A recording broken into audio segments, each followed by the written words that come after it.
नमस्कार, वंदे मातरम दोस्तों। Chapter bank reconciliation statement में आज के 3 question number 10, 11 and last question of exercise is for comparison of cash book and passbook. यहाँ पे हमारे सामने कैश बुक और पासबुक के फॉर्मेट है जिसमें हमें पहले कंपैरिजन करके सिमिलर टाइप ऑफ ट्रांजेक्शन को एलिमिनेट करना है। We are preparing bank reconciliation statement. It is prepared as on particular date just to match two balances, bank balance as per cash book and bank balance as per passbook। तो सबसे पहला काम, जब हमारे पास cash book और passbook होगा तो उसके ओपनिंग बैलेंस को कंपेयर करेंगे। अगर कैश बुक में और पासबुक में सेम ओपनिंग बैलेंस है तो हमें ओपनिंग बीआरएस प्रिपेयर करने की जरूरत नहीं है, क्लोजिंग डेट का बीआरएस प्रिपेयर होगा। जैसे ये क्वेश्चन नंबर 10 में ओपनिंग बैलेंस कैश बुक और पासबुक दोनों में सेम है लेकिन क्लोजिंग बैलेंस में डिफरेंस है। कैश बुक के हिसाब से 12,600 रुपीज का बैंक बैलेंस है, कैश बुक में 12,600 रुपीज का बैंक बैलेंस है और पासबुक में 9,570 का बैंक बैलेंस है। कैश बुक में 12,600 और पासबुक में 9,570, ये दो स्टेट ऑफ बैलेंसेस है दोनों बुक में। हमें कैश बुक से स्टार्ट करके पासबुक तक जाना है। इसमें सेम टाइप ऑफ ट्रांजेक्शन को पहले कैंसिल किया जाएगा। तो रिसिप्ट साइड पहले कैश बुक में से हमें नाम पढ़ने, तो कैश बुक में रिसिप्ट साइड राम, प्रकाश और हर्ष ऐसे 3 नाम के ट्रांजेक्शन है जिसकी सेकंड इफेक्ट पासबुक के अंदर दिखेगी क्रेडिट कॉलम में। ये कैश बुक में डेबिट है, ये 3 नाम। कैश बुक में डेबिट साइड है तपन, जो पासबुक में क्रेडिट साइड मिलेगा। कैश बुक डेबिट साइड तपन करके एक नाम है जो पासबुक में क्रेडिट में मिलेगा। और कैश बुक में क्रेडिट साइड ये 3 नाम है, राम, प्रकाश एंड हर्ष, ये 3 पासबुक के डेबिट कॉलम में मिलेंगे। तो ये सिमिलर टाइप ऑफ ट्रांजेक्शन है। ये 4 नाम के ट्रांजेक्शन दोनों बुक में रिकॉर्डेड है। तपन वाला ट्रांजेक्शन कैश बुक में डेबिट हुआ है, पासबुक में क्रेडिट हुआ है। और ये 3 नाम के ट्रांजेक्शन कैश बुक में क्रेडिट हुआ और पासबुक में डेबिट हुआ है, इसलिए ये कोई रीजन फॉर डिफरेंस नहीं है, इसलिए ये बीआरएस का हिस्सा नहीं है। तो फर्स्ट ऑफ ऑल इस तरह से दोनों बुक को कंपेयर करके पहले ओपनिंग बैलेंस का कैंसलेशन और उसके बाद सेम टाइप ऑफ ट्रांजेक्शन्स को कैंसिल कर देना है। उसके बाद रिमेनिंग ट्रांजेक्शन्स के बेसिस पे हम बीआरएस प्रिपेयर करेंगे जिसमें bank balance as per cash book है 12,600। अब जो डेबिट साइड पे नाम बच गए यहाँ पे कैश बुक में डेबिट साइड पे जो नाम बचे उसमें 2 है, विश्वा एंड शान। तो ये 2 नाम जो डेबिट साइड है कैश बुक में, ये 2 चेक हमने डिपॉजिट किए होंगे, चेक रिसीव हुए होंगे, डिपॉजिट किए लेकिन अब तक पासबुक में क्रेडिट नहीं हुए। तो इसके लिए लाइन स्टेटमेंट क्या लिखेंगे, check deposited but not credited in passbook. यानी आफ्टर कैंसलेशन प्रोसीजर जो भी डेबिट में नाम बचते हैं कैश बुक में उसके लिए स्टेटमेंट आएगा checks deposited but not credited in passbook. यानी विश्वा और शान ये 2 ट्रांजेक्शन यहाँ पे कैश बुक में डेबिट साइड है पर पासबुक में क्रेडिट साइड नहीं है, इसलिए हमें यहाँ क्रेडिट करना है। Do what is not done के हिसाब से 4,800 इन क्रेडिट कॉलम। इसके बाद कैश बुक की पेमेंट साइड से जो कैंसिल नहीं हुए हैं वो 3 नाम है, घनश्याम, चिंतन एंड रजनी। तो ये 3 चेक हमने इश्यू किए होंगे। ये चेक यहाँ पे इश्यू किए गए हैं कैश बुक की पेमेंट साइड पे, बट वो अब तक पासबुक में डेबिट नहीं हुए। पासबुक में डेबिट नहीं हुए इसका मतलब cheque issued but not presented for payment.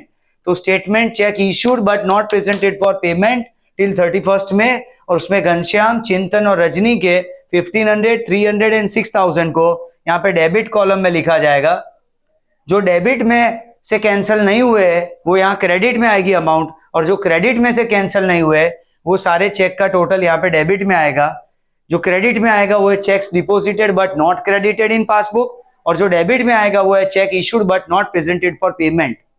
अब हम पासबुक में से चेक करेंगे तो पासबुक में से पहले हमें चेक करना है नाम वाले ट्रांजेक्शन। तो नाम में अगर क्रेडिट में अमाउंट है तो कस्टमर हैज डायरेक्टली डिपॉजिटेड।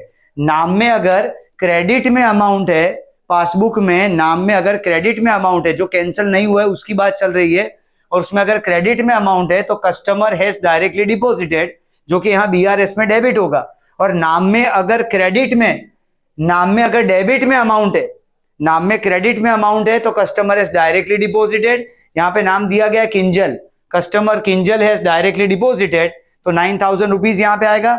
और दूसरा यहाँ पे जय करके एक पार्टी का नाम दिया गया डेबिट में, तो डेबिट में अगर नाम है जो कैंसिल नहीं हुआ है तो उसके लिए ऐसा सोचेंगे हम कि चेक हमने इश्यू किया है, पार्टी ने प्रेजेंट कर दिया है, लेकिन अब तक कैश बुक में रिकॉर्ड नहीं हुआ है, यानी check issued, presented and debited in passbook but not recorded in cash book. So check issued and debited in passbook but not recorded in cash book, तो ये अमाउंट आएगा यहाँ पे 15,000 क्रेडिट में। यानी नाम वाले ट्रांजेक्शन पासबुक में से जो क्रेडिट में बच गया है ट्रांजेक्शन वो यहाँ डेबिट में आएगा, कस्टमर हैज डायरेक्टली डिपॉजिटेड, और जो नाम वाला ट्रांजेक्शन डेबिट में है वो यहाँ क्रेडिट में आएगा, और यहाँ पे लिखेंगे check issued and debited in passbook but not recorded in cash book.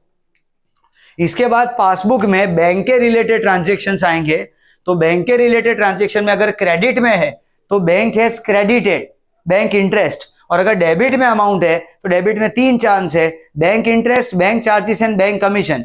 तो अगर डेबिट में है तो उसके लिए लिखेंगे bank has debited bank interest, bank charges, bank commission in passbook not recorded in cash book, तो उसको क्रेडिट करेंगे। अब यहाँ पे बैंक के रिलेटेड अपने पास ट्रांजेक्शन है चार्जेस का, बैंक चार्जेस की एक अमाउंट है जो पासबुक में डेबिट हुए 30 रुपीज, और उसकी दूसरी इफेक्ट कैश बुक में नहीं है, तो bank charges debited in passbook but not recorded in cash book, और क्रेडिट में अमाउंट आएगी 30। इसके बाद टोटल किया जाएगा, यहाँ पे इस केस में debit side total credit side से ज्यादा है, इसलिए डिफरेंस जो आया वो 9570, और वो क्रेडिट कॉलम में डिफरेंस है, क्रेडिट में डिफरेंस है। हमारी शुरुआत यहाँ पे एज पर कैश बुक हुआ है, एज पर कैश बुक तो क्लोज होगा as per passbook, as per passbook credit balance, as per passbook credit balance है, इसका मतलब यहाँ पे हम लिखेंगे नेचर बैंक बैलेंस। अगर एज पर पासबुक डेबिट में अमाउंट आती तो हम लिखते बैंक ओवरड्राफ्ट। तो इस तरह से कंपैरिजन वाला क्वेश्चन करना है।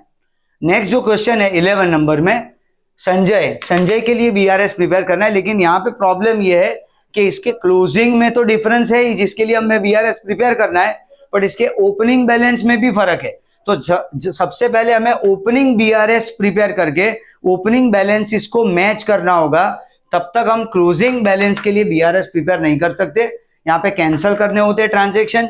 तो सबसे पहले bank balance as per cash book हमें दिया गया है 2970, और कैश बुक में ही स्टार्टिंग में रिसिप्ट साइड पे एक आइटम है 90 रुपीज का जो कि कमीशन का है, और पेमेंट साइड पे यानी क्रेडिट साइड पे एक अमाउंट है बैंक चार्जेस का 60 रुपीज का। अब ये दो ट्रांजेक्शन पासबुक में नहीं दिखेंगे क्योंकि ये दो ट्रांजेक्शन प्रीवियस मंथ की पासबुक में रिकॉर्डेड है। ऐसा नहीं है कि पासबुक में रिकॉर्डेड नहीं है, हमारे सामने जो क्वेश्चन है उसमें हमें नहीं दिख रहा है पासबुक में, रीजन हमारे लिए बीआरएस मार्च महीने का है और हम ये 1 मार्च के लिए प्रिपेयर कर रहे हैं बीआरएस। तो ये दो ट्रांजेक्शन मार्च मंथ की पासबुक में इसलिए नहीं है क्योंकि ये फरवरी में ऑलरेडी रिकॉर्डेड होंगे, इसी वजह से ये डिफरेंस आ रहा है ओपनिंग बीआरएस में।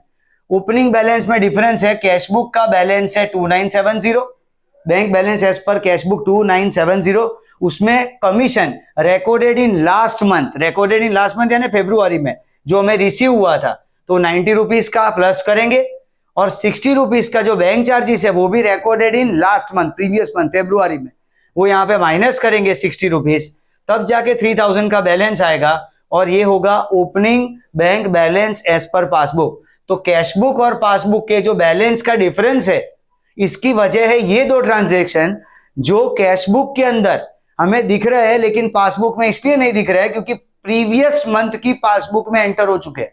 हमें ये नहीं सोचना है कि अभी पासबुक में रिकॉर्डेड नहीं है, ऐसा नहीं है, रिकॉर्ड हो चुके हैं पर ये प्रीवियस मंथ के अंदर रिकॉर्ड हुए होंगे, इसलिए ओपनिंग बीआरएस ये 3000 के लिए ये शॉर्ट बीआरएस हम प्रिपेयर करेंगे। उसके बाद क्लोजिंग डेट यानी 31 मार्च 2016 के लिए बैंक रिकंसिलिएशन स्टेटमेंट है जिसमें जो स्टेट ऑफ बैलेंस है वो as per cash book credit balance है बैंक ओवरड्राफ्ट। जब आप बुक को कंपेयर करेंगे तो बहुत ध्यान रखना है, हमें जो क्लोजिंग साइड है यानी जो कैरिड फॉरवर्ड वाली साइड है उस साइड से नहीं, ब्रॉड फॉरवर्ड वाली साइड जाके देखना है, नेचर ऑफ बैलेंस एक्सट्रैक्ट करना है। तो bank overdraft as per cash book है, as per cash book credit balance होगा, इसलिए यहाँ पे शब्द आएगा बैंक ओवरड्राफ्ट और अमाउंट है 7335। यहां से चल के हमें पासबुक तक जाना है जिसमें ओवरड्राफ्ट है 18705। तो उसके लिए सिमिलर टाइप ऑफ ट्रांजैक्शन दोनों बुक की कंपैरिजन में कैंसिल करेंगे। कैश बुक में से ये 3 ऑलरेडी कैंसिल हो चुके हैं और पासबुक में से 3000 का ओपनिंग बैलेंस कैंसिल है आमने सामने। अब कैश बुक की डेबिट साइड और पासबुक की क्रेडिट साइड को कंपेयर करते हैं, तब अमीना, देसाई एंड अल्पा ये 3 नाम के ट्रांजैक्शन आपको सिमिलर दिखाई देंगे, जो कैश बुक डेबिट में और पासबुक क्रेडिट में है। यानी ये चेक हमने रिसीव किए, डिपॉजिट किए और पासबुक में क्रेडिट भी हो चुके, यानी ये सेम ट्रांजैक्शन है जिसकी वजह से कोई डिफरेंस नहीं है। तो इसको पहले कैंसिल करेंगे, उसके बाद डेबिट में जो बच जाएंगे वो 2 नाम है अरविंद और आशीष। ये 2 ट्रांजैक्शन कैश बुक में रिकॉर्डेड है, पासबुक में नहीं है, यानी कैश बुक डेबिट हुआ है पर पासबुक क्रेडिट नहीं हुआ है। तो क्या मतलब होगा इसका कि चेक हमने रिसीव किए है, बैंक में डिपॉजिट किए, लेकिन अब तक पासबुक में क्रेडिट नहीं हुआ है। तो checks deposited but not credited in passbook, जिसमें 2 नाम अरविंद और आशीष 7,500 and 6075, तो टोटल अमाउंट आएगी 13,575। इसके बाद क्रेडिट में से कैंसिल करेंगे, कैश बुक में क्रेडिट साइड जाएंगे और उसको कंपेयर करेंगे। तो पहले पूनम करके एक ट्रांजैक्शन है, यानी ये चेक हमने इशू किया है पूनम को, जो पासबुक में डेबिट हो चुका है। धर्मेश ये भी डेबिट हो चुका है, अश्विन डेबिट हो चुका है, भारत, बकुल एंड ब्रोकर का जो ट्रांजैक्शन है वो दलाल के नाम से दिया गया है, पर अमाउंट से हम कंपेयर कर सकते हैं, 9,000 की सेम अमाउंट है। तो 1 2 3 4 5 6 चेक ऐसे हैं जो कैश बुक में क्रेडिट और पासबुक में डेबिट हो चुके हैं, यानी यहां पे क्रेडिट भी हो गया है कैश बुक में और पासबुक में प्रेजेंट हो गया है, यानी डेबिट भी हो गया है, यानी इसकी वजह से कोई डिफरेंस नहीं है। तो जो नाम कैंसिल नहीं हुए वो है 2 चेक अतुल एंड प्रदीप। ये दोनों चेक कैश बुक में क्रेडिटेड है पर पासबुक में डेबिट नहीं हुआ है, यानी ये cheque issued presented, cheque issued and presented but not debited in passbook, और cheque issued but not presented for payment. इस तरह से ये लिख सकते हैं हम यहाँ पे कि डेबिट नहीं हुआ है तो 2 ऑप्शन है कि check issued but not presented for payment, या तो cheque issued and presented but not debited in passbook, दोनों बातें एक ही है। तो cheque issued but not presented for payment, यानी पासबुक डेबिट नहीं हुआ है। अतुल और प्रदीप ये 2 नाम के साथ 2190 यहाँ पे हम डेबिट करेंगे, do what is not done. तो ये कैंसल आउट करने के बाद कैश बुक में ये 2 ही टाइप के ट्रांजैक्शन हो सकते हैं। जो डेबिट में कैंसिल नहीं हुए वो है check deposited but not credited in passbook, और जो क्रेडिट में कैंसिल नहीं हुए वो check issued but not presented for payment. ये दोनों बातें दोनों क्वेश्चन में यहाँ पे रिपीट हो गई। अब यहाँ पे पासबुक में जो कैंसिल नहीं हुआ है उसके बारे में, तो पासबुक में सबसे पहले चेक किया जाएगा नाम। अगर नाम क्रेडिट में है, मींस अमाउंट क्रेडिट में और नाम है, तो वो ट्रांजैक्शन होगा कस्टमर हैज डायरेक्टली डिपॉजिटेड, पर इस क्वेश्चन में ऐसा कोई नाम एग्जिस्ट नहीं करता है क्रेडिट में।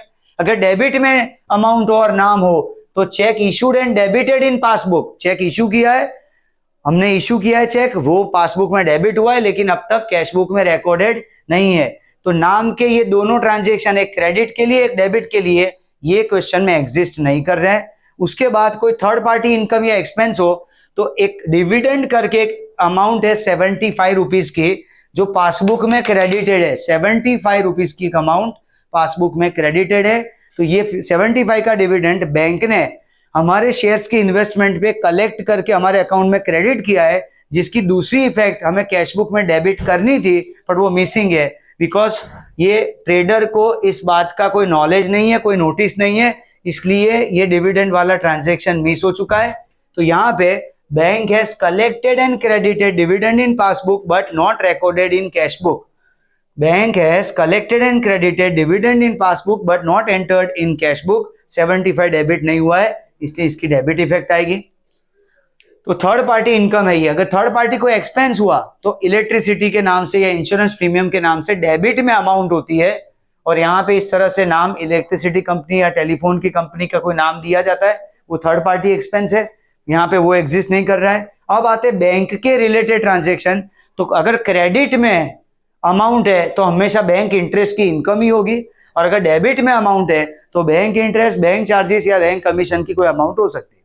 अब ये क्वेश्चन में बैंक ने डेबिट किया है इंटरेस्ट इन पासबुक, बैंक ने पासबुक में इंटरेस्ट डेबिट किया है जो कैश बुक में क्रेडिट नहीं हुआ है, इसलिए bank has debited interest in passbook but not recorded in cash book. Bank has debited interest in passbook but not recorded in cash book, credit नहीं हुआ है, इसलिए यहाँ पे 60 रुपीज को क्रेडिट इफेक्ट देंगे। आफ्टर दिस ट्रांजेक्शन फाइनलाइजेशन का stage है जिसमें credit side total is more compare to debit side, so difference is of 18705 और ये 18705 डेबिट कॉलम में आया है, डेबिट में आया है, यानी अगर हमने as per cash book start किया है तो ये एज पर पासबुक कंप्लीट होगा, as per passbook debit balance यानी बैंक ओवरड्राफ्ट। तो सबसे पहले हमें डिफरेंस निकालना है, उसके बाद एज पर कैश बुक है तो यहाँ पे एज पर पासबुक लिखना है, then we need to apply that 18705 it is in debit column और एज पर पासबुक डेबिट में अगर अमाउंट है तो वो होता है बैंक ओवरड्राफ्ट। तो इस तरह से फाइनलाइज करना है। लास्ट जो क्वेश्चन है उसमें भी कंपैरिजन करना है, तो कंपैरिजन में कैश बुक रिसिप्ट साइड और पासबुक में क्रेडिट साइड से एक नाम कैंसिल हो रहा है, वो है नाम मयंक, यानी ये चेक हमने मयंक के पास से रिसीव किया होगा इसलिए कैश बुक में डेबिट है, इसको बैंक में डिपॉजिट किया है इसलिए पासबुक में क्रेडिट है, यानी इसकी वजह से कोई डिफरेंस नहीं है। तो सबसे पहले यहाँ पे क्लोजिंग डेट जो है 31 दिसंबर 2015 का bank balance as per cash book दिया गया है 1900, bank balance as per cash book closing date का, क्योंकि ओपनिंग का सेम है, ये क्वेश्चन में भी सेम है ओपनिंग और ये लास्ट में भी सेम है, ये बीच वाले क्वेश्चन के अंदर 11 में ये डिफरेंस था ओपनिंग में और ओपनिंग के इस डिफरेंस को हमने लोकेट किया, ट्रेस किया इस तरह से और ओपनिंग बैलेंस को मैच किया। अब ये दो सब में ओपनिंग बैलेंस ऑलरेडी टैली है इसलिए हम क्लोजिंग बैलेंस के लिए जाएंगे, तो bank balance as per cash book 31 दिसंबर 2015 का bank balance as per cash book 1900। फिर कैंसलेशन का process, same type of transaction दोनों बुक में से कैंसिल करेंगे, जिसमें रिसिप्ट साइड से एक ही नाम कैंसिल हुआ है मयंक, जो दोनों जगह रिकॉर्डेड है। तो रिसिप्ट साइड पे ये 4 नाम कैंसिल नहीं हुए, ये चारों चेक हमने बैंक में से डिपॉजिट किए हैं पर अब तक पासबुक में क्रेडिट नहीं हुए, यानी checks deposited but not credited in passbook. इसमें 4 नाम गौरांग, भूपेंद्र, चांदनी and Meera 1900, 2400, 3200 and 600, these 4 checks are deposited but not credited in passbook, इसके लिए यहाँ पे क्रेडिट इफेक्ट आएगी 8100। जो पेमेंट साइड है कैश बुक के, वो पेमेंट साइड और यहाँ पासबुक डेबिट में से जो कैंसिल होंगे उसमें 2 नाम है, एक अहमदाबाद इलेक्ट्रिसिटी कंपनी और दूसरा नाम है अमीना, ये दोनों के ट्रांजेक्शन कैंसिल हो गए क्योंकि दोनों बुक में रिकॉर्डेड है। इसके अलावा जो 4 ट्रांजेक्शन है कैश बुक की क्रेडिट साइड पे, वो 4 नाम है प्रेमल, Kamal, sales India and interest, ये चारों ट्रांजेक्शन कैश बुक में क्रेडिट साइड है पर पासबुक में डेबिट नहीं हुआ है, यानी check issued but not presented for payment, checks issued but not presented for payment. जो हर एक में यहाँ पे सेकंड नंबर का ट्रांजेक्शन है जो हम कैश बुक की क्रेडिट साइड से उठाते हैं, वो 4 नाम Premal, Kamal, sales India and interest together, इसका अमाउंट भी 8100, ये डेबिट नहीं हुआ है अब तक, तो डेबिट इफेक्ट देंगे 8100। ये 8100 पासबुक में क्रेडिट नहीं हुआ है इसलिए do what is not done, credit नहीं हुआ है तो क्रेडिट करो, और ये 8100 पासबुक में डेबिट नहीं हुआ है इसलिए इसे डेबिट करना है। इसके बाद यहां तक के कैंसिलेशन के बाद पासबुक को चेक करेंगे, तो पासबुक के अंदर अगेन पहले नाम वाले ट्रांजेक्शन, तो नाम वाले ट्रांजेक्शन के अंदर, नाम वाले ट्रांजेक्शन में यहाँ पे क्रेडिट में कोई नाम नहीं है, अगर क्रेडिट में नाम होता तो कस्टमर हैज डायरेक्टली डिपॉजिटेड लिखते हैं, क्रेडिट में अमाउंट और नाम होता तो कस्टमर हैज डायरेक्टली डिपॉजिटेड, पर डेबिट में अमाउंट और नाम हो तो cheque issued and debited in passbook, check issued and debited in passbook but not recorded in cash book. ऐसे दो नाम यहाँ पे आपको दिखेंगे पासबुक में, एक दिव्यांग और दूसरा आहना, ये दोनों ट्रांजेक्शन पासबुक में डेबिट हो चुके हैं लेकिन कैश बुक में क्रेडिट नहीं हुए, तो ये चेक हमने ही इश्यू किए होंगे, जो उन्होंने प्रेजेंट की है हमारी पासबुक में डेबिट हुआ है लेकिन बाय मिस्टेक कैश बुक में ये रिकॉर्ड करना रह गया है, यानी check issued and debited in passbook but not entered in cash book, check issued and debited in passbook but not entered in cash book, जिसमें दिव्यांग और आहना की टोटल अमाउंट 2100 से क्रेडिट करेंगे। इसके बाद एक और अमाउंट है क्रेडिट में, पासबुक में क्रेडिट में एक अमाउंट मिलेगी जो कैंसिल नहीं हुई है और वो है 300 रुपीज का डिविडेंड, तो जैसा हमने यहाँ पे लिखा था, bank has collected and credited dividend in passbook but not recorded in cash book, same statement bank has collected and credited dividend in passbook but not recorded in cash book में ये debit नहीं हुआ है, इसलिए 300 rupees को हम debit करेंगे। Debit में एक अमाउंट है, पासबुक में डेबिट में एक अमाउंट है जो कैंसिल आउट नहीं हुआ है, वो है 20 रुपीज का कमीशन। 20 रुपीज का कमीशन जो पासबुक में डेबिट हुआ है लेकिन कैश बुक में क्रेडिट नहीं हुआ, इसलिए bank commission debited in passbook but not recorded in cash book, 20 rupees को यहाँ पे हम क्रेडिट करेंगे। यहाँ पे ये सारे रीजन फॉर डिफरेंसेस ओवर हो जाएंगे। फिर यहाँ पे क्लोजिंग की प्रोसेस है जिसमें debit side total is more compare to credit side, so difference is extracted on the credit side and amount is 80 rupees. हमने स्टार्ट किया था कैश बुक से एज पर कैश बुक, इसलिए यहाँ पे कंप्लीट होगा एज पर पासबुक, और as per passbook credit amount है इसलिए ये होगा bank balance. As per passbook credit में अमाउंट है तो यहाँ पे आएगा बैंक बैलेंस, अगर ये डेबिट में अमाउंट होता तो बैंक ओवरड्राफ्ट। तो ये स्टेज तक हमने जो क्वेश्चंस देखे, 9 क्वेश्चंस पहले 3 अलग अलग फ्रेम में देखे, वो स्टेटमेंट बेस्ड थे, और ये 3 क्वेश्चन आज के जो थे जिसमें कैश बुक और पासबुक के फॉर्मेट दिए जाते हैं, उसमें से सिमिलर टाइप ऑफ ट्रांजेक्शन को पहले कैंसिल करना है और उसके बाद जो ट्रांजेक्शन एक बुक में है और दूसरी बुक में नहीं है उसको इस तरह से लिस्ट आउट करके BRS प्रिपेयर करना है। Thank you.